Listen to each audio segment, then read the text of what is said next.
আপনি একটা ভালো জীবন অতিবাহিত করেছেন, এখন মৃত্যুশয্যায়। আজ হোক বা কাল হোক আমরা একদিন এই মৃত্যুশয্যায় শায়িত হব। আপনি শুয়ে আছেন আর আপনার চারপাশে পরিবারের সদস্যরা কান্নাকাটি করছে।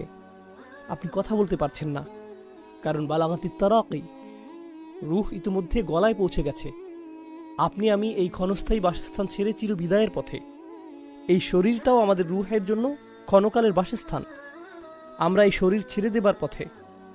আপনার মা পাশে দাঁড়িয়ে আছে, ভাই বোনেরা এবং পরিবারের অন্যান্য সদস্যরা দাঁড়িয়ে আছে, তারা সবাই কাঁদছে।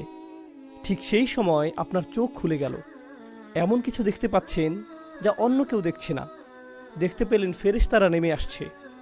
আশেপাশের কেউ এই দৃশ্য দেখতে পারছে না, কিন্তু আপনি দেখতে পাচ্ছেন, কারণ অদৃশ্যের পর্দা আপনার সামনে থেকে সরে গেছে। আর যখন মানুষ ফেরেশতাদের দেখতে পায়, তখন তারা শুধু দুই দলের ফেরেশতাদের মাঝে যে কোনো এক দলের দেখা পায়। এক ধরনের ফেরেশতারা হলো এমন ফেরেশতা যাদেরকে দেখে এমন ভয় পাবেন যে ভয় জীবনে আপনি কখনো পাননি। আর অন্য দল হলো যাদের দেখে এত আনন্দিত হবেন যে জীবনে কখনো এতটা আনন্দিত হননি। এই আয়াতে যে ফেরেশতাদের কথা বলা হয়েছে তারা হলেন দ্বিতীয় দলের ফেরেশতা। তারা আপনার জন্য আনন্দ বার্তা নিয়ে আসবে এবং বলবে, আল্লাহ তাখাফু ওয়ালা তাহজানু, ভয় পেও না, দুঃখ করো না। আলেমরা এই বক্তব্যের ব্যাখ্যা নিয়েও অনেক আলোচনা করেছেন। ভয়ের ব্যাপারটা বুঝলাম, আপনি মারা যাচ্ছেন তাই ভয় পাওয়াটা স্বাভাবিক। এখানে লা তাহজানু, দুঃখ পেও না কেন বলা হলো? দুঃখ এবং মনোবেদনা আসে পূর্বে ঘটে যাওয়া কোনো ঘটনা থেকে, যেটা ইতিমধ্যে ঘটে গেছে। তাহলে এখানে কেন লা তাহজানু উল্লেখ করা হলো? কারণ একজন বিশ্বাসীর ভাবনাটা তখন এমন থাকে, হায় হায়, ফেরেশতারা চলে এসেছে, আমার তো আরও তওবা করা দরকার ছিল, আমার আরও কিছু দোয়া করার দরকার ছিল। আমি তো এই বছর ইতিকাফ করার প্ল্যান করেছিলাম, আমি আরও কোরআন তেলাওয়াত করতে চেয়েছিলাম, আমার মায়ের সাথে আরও কিছু সময় ব্যয় করতে চেয়েছিলাম, আমার ভাইকে সাহায্য করতে চেয়েছিলাম, অমুক অমুক ব্যক্তিকে টাকা দিতে চেয়েছিলাম, আমি আরও কিছু সাদকা করতে চেয়েছিলাম, আমি বেহুশ হওয়ার পূর্বে চেকটা সই করতে চেয়েছিলাম। এখন আমি হাসপাতালে আর আপনারা চলে এসেছেন। আপনারা আমাকে নিয়ে যাওয়ার পূর্বে একটু চেকটা লেখার সুযোগ দিবেন। তখন ফেরেশতারা বলবেন, চিন্তা করো না, তোমার কোনো সমস্যা নেই, তুমি যথেষ্ট ক্রেডিট অর্জন করেছ এবং সফলতার সাথে উত্তীর্ণ হয়েছ। লা তাহজানু ওয়া আবশিরু বিল জান্নাহ, দুঃখ করো না এবং জান্নাতের সুসংবাদ গ্রহণ করো। আল্লাতী কুনতুম তুআদুন, যার প্রতিশ্রুতি তোমাকে সব সময় দেওয়া হতো।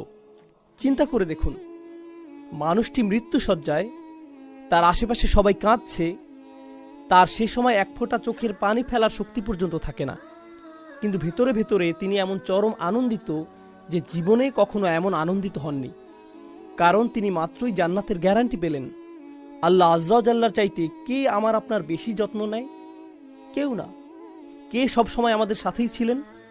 যখন বিভিন্ন মানুষ আমাদের জীবনে এসেছে এবং চলে গেছে, যখন কিছু মানুষ আমাদের সাথে ভালো আচরণ করেছিল আর কেউ কেউ করেছিল খারাপ আচরণ, সেই সময়গুলোতে কে সর্বদা আমার সাথে ছিলেন?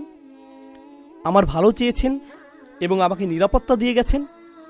পরীক্ষা যেমনই হোক না কেন, কে সারাক্ষণ আমার সাথে ছিলেন, কখনোই আমাকে পরিত্যাগ করেননি। দুনিয়ার মানুষগুলোর যত্ন এবং ভালোবাসা ছেড়ে আমরা যখন কবরের জীবনে প্রবেশ করব, তখন আসলে কার যত্ন এবং ভালোবাসার ছায়ায় আমরা প্রবেশ করব? চিন্তা করে দেখুন তো। আমরা মানুষের যত্ন পরিত্যাগ করে পরিপূর্ণরূপে আল্লাহর যত্নে প্রবেশ করব। এখন আর অন্য কোনো মানুষ আপনার আমার যত্ন নিতে পারবে না। আর আল্লাহ হলেন এমন সত্তা, যিনি দুনিয়াতে আমি যত মানুষের ভালোবাসা ও যত্ন পেয়েছি, সবার সমন্বিত যত্নের চেয়েও বেশি যত্ন নিতে পারবেন এবং ভালোবাসা দেখাতে পারবেন। হাদিসে এসেছে, ঈমানদার ব্যক্তি কবরে ফেরেশতাদের প্রশ্নের উত্তর দেওয়ার পর আকাশ থেকে একজন ঘোষক বলবেন, অর্থাৎ আল্লাহ বলবেন, আমার বান্দা যথাযথ বলেছে, সুতরাং তার জন্য জান্নাতের একটা বিছানা বিছিয়ে দাও এবং তাকে জান্নাতের পোশাক পরিয়ে দাও। এছাড়া তার জন্য জান্নাতের দিকে একটা দরজা খুলে দাও। তিনি সাল্লাল্লাহু আলাইহি সাল্লাম বলেন, সুতরাং তার দিকে জান্নাতের স্নিগ্ধকর হাওয়া ও তার সুগন্ধি বইতে থাকে। তিনি আরও বলেন, ওই দরজা তার দৃষ্টিসীমা পর্যন্ত প্রশস্ত করা হয়।